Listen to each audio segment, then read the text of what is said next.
Welcome to the Deep Dive. Today we're tackling a really interesting question about how we read. We've got this 1994 study from Educational Psychology Review by Compton and Carlisle. It's called Speed of Word Recognition as a Distinguishing Characteristic of Reading Disabilities. Right. Essentially, we're going to unpack why how fast you recognize words might be a key difference between people who find reading easy and those who, well, struggle. Exactly. This deep dive gets right to the heart of it. Is reading words slowly, a defining feature of reading disabilities? Compton and Carlisle, they dug through a lot of research to find the answers. And the findings, well, they have some pretty significant implications, right, for how we understand reading challenges. Absolutely. And for you, the learner, who's keen on getting to the core of things quickly and thoroughly, this is going to give you some fundamental insights into the mechanics of reading itself and maybe some of the hurdles that can get in the way for certain individuals. Think of it as another piece of the puzzle in understanding how our brains process language, hopefully with a few of those satisfying aha moments along the way. And to help us navigate this research, we have our expert here. Ready to delve into the details. Okay, so let's unpack this. The paper kicks off by really emphasizing how vital fluent word reading is. It's not just about accuracy, getting the words right, but also about the speed, how quickly you can do it. Precisely. The authors make a really strong case that while, yes, accurately identifying words is obviously step one, true understanding, reading comprehension, really depends on that process being rapid, efficient. So if your brain is tied up just trying to decode each word. Yeah, there's less processing power left over to grasp the meaning of the sentence, the paragraph, whatever you're reading. It creates what the paper calls an information processing bottleneck, drawing on work by LaBerge and Samuels, Perfetti and Roth. Right, all your mental energy is focused on just figuring out the words, understanding the message kind of gets sidelined. So the crucial insight here, the learner, is that even when individuals with reading difficulties can get the words right, the fact that it takes them significantly longer, well, that points to a fundamental difference in their reading process. And what's fascinating here is the developmental aspect. We naturally expect someone just learning to read to be slower. That's normal. Of course. But skilled adult readers, they've developed this incredible automaticity. They recognize words almost instantly without really having to consciously sound them out. It just happened. Exactly. Developmental models show that as kids learn, they gradually gain both accuracy and speed. And typically, they reach a point, maybe around 4th or 5th grade, where their reading comprehension level catches up to their listening comprehension. So by that stage, reading should ideally feel almost as effortless as listening to someone speak. Is that the idea? That's the goal, yeah. But the research also suggests, that less skilled readers often don't reach that same level of automaticity. For them, reading words remains a more deliberate, slower process. Which brings us right to the central focus of the paper, the role of word reading in reading disabilities. We know that people with RD, often called dyslexia, frequently face significant challenges, both with decoding words and understanding what they read. Yes, but this paper isn't just asking if they have problems. It's really digging into the nature of those problems. That's a really important distinction, isn't it? It is. Early research in this field, it often looked at things like, okay, do students with reading disabilities have more trouble with words that follow regular spelling patterns versus irregular ones? Stuff like that. Trying to pinpoint where the reading process seemed to be breaking down. Exactly. They wanted to understand their grasp of sound symbol relationships, how well they remembered tricky spellings. Makes sense. And then researchers started making comparisons, comparing RD students to younger students who were reading at roughly the same level. Okay, why do that? Well, the idea was to try and tease apart whether the difficulties were just a matter of developmental delay, just being a bit behind, or if there was a qualitatively different pattern in their reading development, something fundamentally different. Ah, okay. And what did those kinds of comparisons reveal?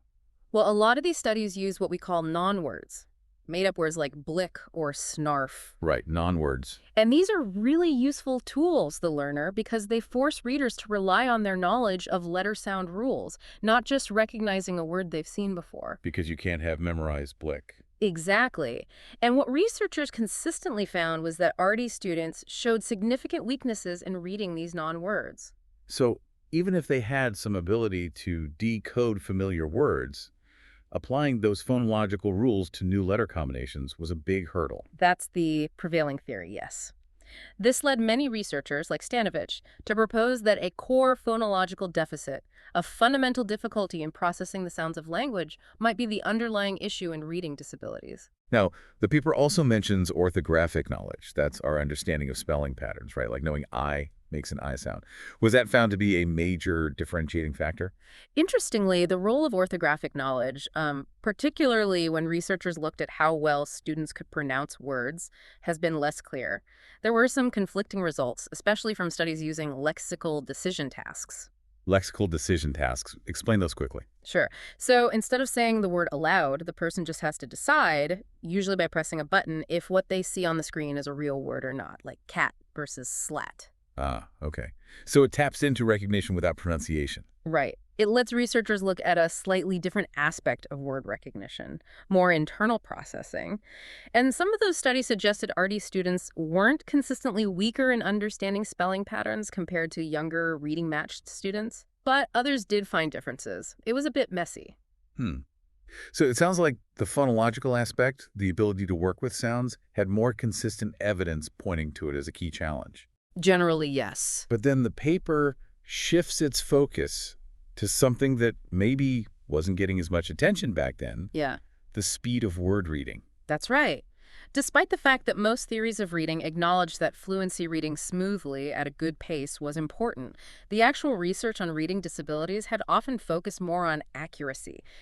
Could they get the words right? Rather than how quickly they could read them. Exactly. It was almost like the assumption was, let's just get them reading accurately first, and then we'll worry about speed. Yeah, that makes a kind of intuitive sense, I guess. But Compton and Carlisle make a really compelling case for why speed should be considered central. One key argument, drawing on Wolf's work, is that naming speed itself, just how quickly someone can name simple things like colors, objects, letters, might be fundamentally linked to RD. Really, just naming speed. Yeah. They found RD students are often significantly slower at simply retrieving words, even for basic stuff like that. So it's not just about seeing the written word, but also how fast they can access the spoken form of that word in their head. Exactly. Another argument they present, based on Seidenberg and McClellan, suggests that when we read, our brains rapidly activate the smaller bits within words, the sounds, the letter patterns. If there are difficulties with this rapid activation, Then everything slows down. it could lead to both slow word reading and slower responses in those lexical decision tasks we talked about. Okay, here's where it gets really interesting. It sounds like the paper is suggesting that the very efficiency of how quickly our brains process these fundamental units of language might be a core difference for individuals with RD. Absolutely. And the third key argument they put forward is that the speed someone reads words might actually help us distinguish between different types of reading difficulties within the RD population. How so? Well, Lovett's research identified subgroups. Some students struggled more with accuracy, which impacted their comprehension. Others had more specific difficulties just with reading speed, the rate-disabled group, they called them. So reading speed isn't just a general indicator of difficulty. It might give us clues about the specific nature of their challenges. Precisely. And this sets the stage for the core of the paper. Their big review of studies that had actually measured both speed and accuracy of word reading in people with and without RD Compton and Carlisle analyzed 17 such studies. And they organized these studies based on how the researchers compared the groups, right? This whole concept of matching techniques. Now, the way researchers compare these groups is really important. They use different matching techniques trying to create fair comparisons. Let's break down why each of these techniques, chronological age matching, reading age matching, and combining both gives us different insights and potential pitfalls. Yes, and this is a really critical point for understanding the findings. They discuss three main approaches. First is chronological age, CA matching.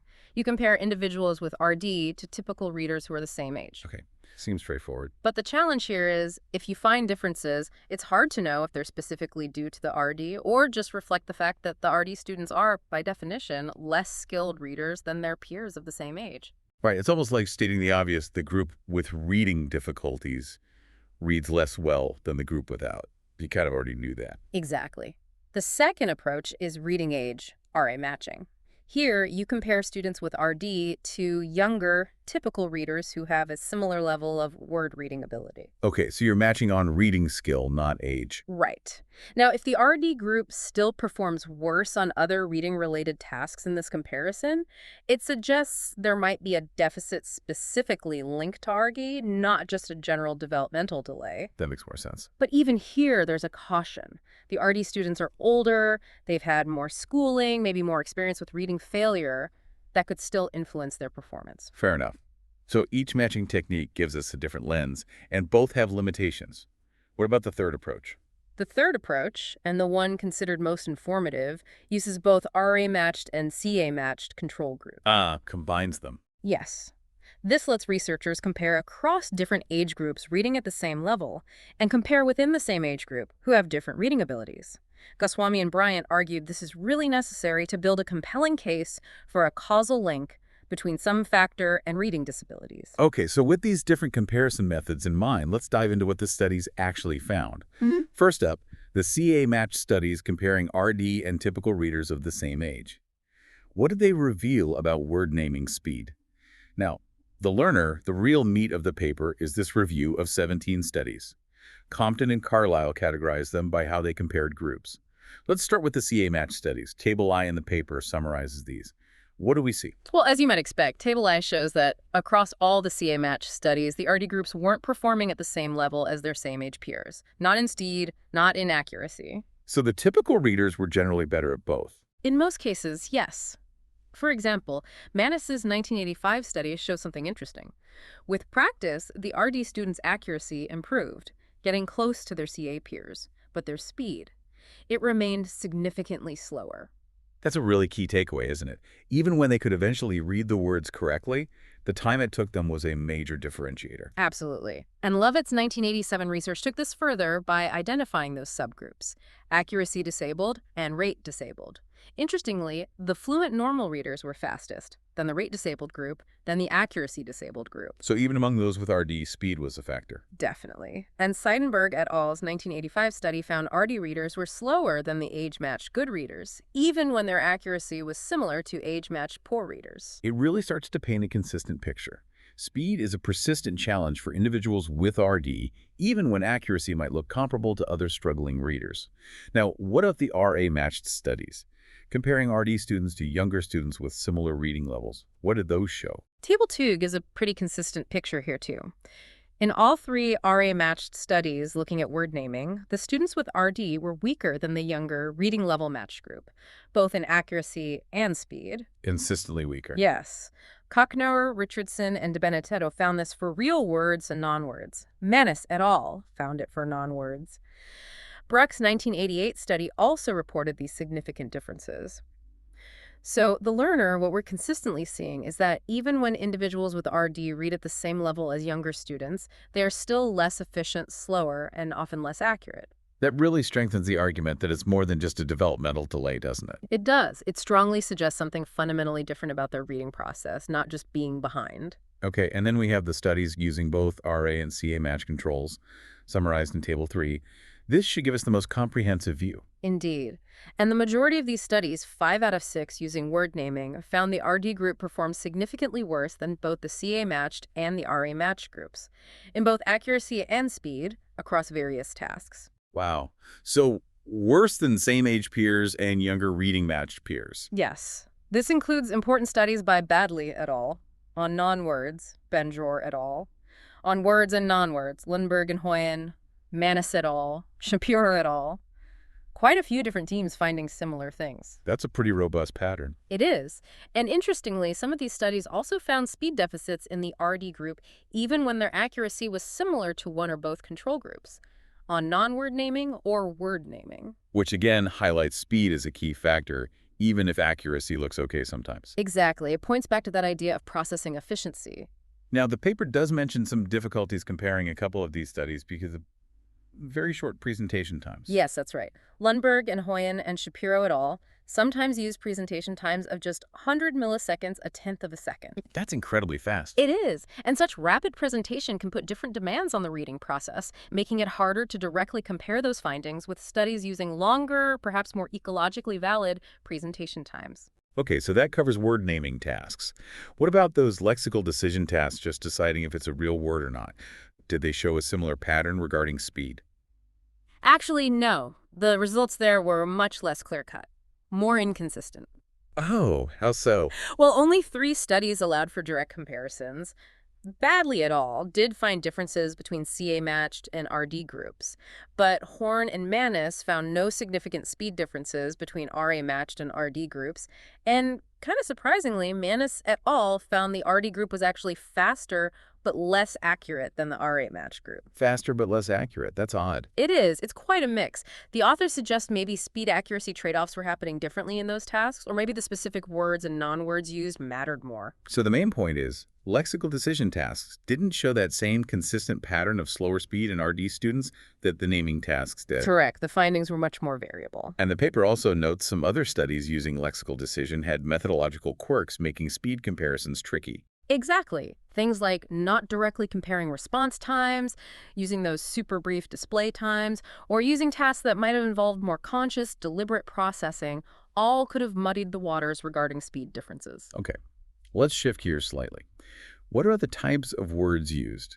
Did things like regular versus irregular spelling, word length, frequency, did those affect speed and accuracy differently for the RD groups? Yes, definitely. This is another really important piece. In general, RD groups tended to show greater difficulty, lower accuracy, slower speed when reading non-words compared to both RA and CA groups. Again, with the non-words. Right. But this wasn't always the case when they read real familiar words. This again supports that idea of an underlying phonological processing challenge because non-words really force you to use those sound letter rules. You can't rely on sight recognition. Precisely. And sometimes researchers saw speed accuracy trade-offs again, where RD students were slower even with similar accuracy to the RA group, which hints at that lack of automaticity. Okay, what about irregular words? The regularity effect, making more errors on irregular words, was often more pronounced in RD groups. Makes sense, right? You can't just sound them out easily. You have to have memorized them, basically. Exactly. And other word features matter too. Spelling complexity, number of syllables, word length longer, more complex words often led to bigger speed differences between RD and non-RD readers. And word frequency, how common the word is. That was looked at too. Results were a bit mixed. Some studies suggested RD readers were slower even on high-frequency words. Others found spelling regularity was more critical than frequency. So it sounds like a complex interplay. How predictable the word is, how long it is, how familiar, all interact with the underlying processing differences in RD. Absolutely. And that Shapiro et al. Study with different presentation times is interesting here. They found speed differences for longer words and longer display times, 300 meters, but not short words or brief displays, 100 meters. suggesting the time available to process interacts with word complexity and the reading difficulty. Exactly. It's not simple. Okay, so after reviewing all of this, what were the main interpretations Compton and Carlisle drew? What's the big picture here? Well, the main conclusion from most researchers they reviewed was clear. Students with RD do have significant difficulties with both speed and accuracy in word reading, especially on certain tasks. And importantly, even when accuracy wasn't different, speed deficits were often still there. Which really hammers home that efficiency, how quick and automatic reading is crucial. Exactly. These findings led to 2 main interpretations. One is that RD might represent a significant developmental delay in word reading skills, even compared to younger reading-matched students. Just way behind schedule. Sort of. The other perspective is that there might be specific underlying deficits in cognitive processes hindering reading development and making it less efficient. And the paper mentions some of these potential underlying deficits. Yes. Some researchers, like Seidenberg et al., suggested RD students face basically the same challenges as other struggling readers, just more severely, not necessarily a unique deficit. But many others pointed specifically to phonological processing difficulties working with sounds as key. And sometimes these were linked to problems with word retrieval or lexical access, getting the word out of your mental dictionary quickly. And Lovett's work highlighted those possible subtypes, again, accuracy versus rate issues. That's right. But the central overarching finding Compton and Carlisle emphasize from their review is this. A comparatively slow rate of word reading seems to be a consistent characteristic feature of students with reading disabilities. So to summarize the key points and recommendations from the paper for us, the learner. Okay. The authors really underscore that word reading speed is critical in distinguishing RD. They also highlight that the task and word type affect speed and accuracy more in RD groups, and that slower, less accurate performance on non-words is particularly notable. Very consistent finding, that non-word difficulty. Very. They also pointed out the database of studies with speed data was limited back then with methodological variations. So what did they suggest for future research and for practitioners? Well, for research, they strongly advocated for integrating speed measurements much more routinely. Technology was improving, making it easier. And they urged researchers to be really careful with methodology, matching, measurement, etc., to ensure findings were robust and comparable. Makes sense. Improve the science. And for clinicians and educators. Their big recommendation was consider word reading speed in diagnosis and assessment, even if standardized tests didn't have great speed norms back then. So don't just look at accuracy. Exactly. They suggested practical things. Use timed oral reading, controlled flash presentations, timed word lists, get some measure of speed. They even suggested developing local norms. So they were really pushing for speed to be recognized as a vital part of the assessment picture. Absolutely. They wanted to shift the focus in the field in research and practice to include this crucial aspect of reading fluency. They also went into detail about procedural issues affecting reaction time measurements. Things like choosing good matching measures, avoiding sampling bias, handling outliers carefully, all aimed at improving the rigor of future research. Okay, so bringing it all together for you, the learner, the really key takeaway from this deep dive into Compton and Carlisle is that how fast someone recognizes words seems to be a significant characteristic of reading disabilities. Mm. It's not just about getting the word right eventually. The efficiency, the speed, appears fundamentally different. And what's particularly fascinating, I think, is the complexity it reveals. Even when accuracy looks similar between an RD individual and a younger reading-matched peer, that underlying processing speed can be significantly different. It really shows reading is so much more intricate than just letters to sounds. Yeah, it really does. And we certainly hope this deep dive has given you some of those aha moments, a clearer understanding of reading's intricacies and the specific challenges faced by individuals with RD. It makes you appreciate the automaticity skilled readers achieve. Definitely. And this raises a really important question for you to think about. Given how critical speed seems to be for fluent reading and comprehension, Mhm. what are the implications for how we assess and support struggling readers? Could focusing more on reading speed in our interventions lead to earlier, maybe more effective help? It's definitely something worth pondering, perhaps exploring further on your own.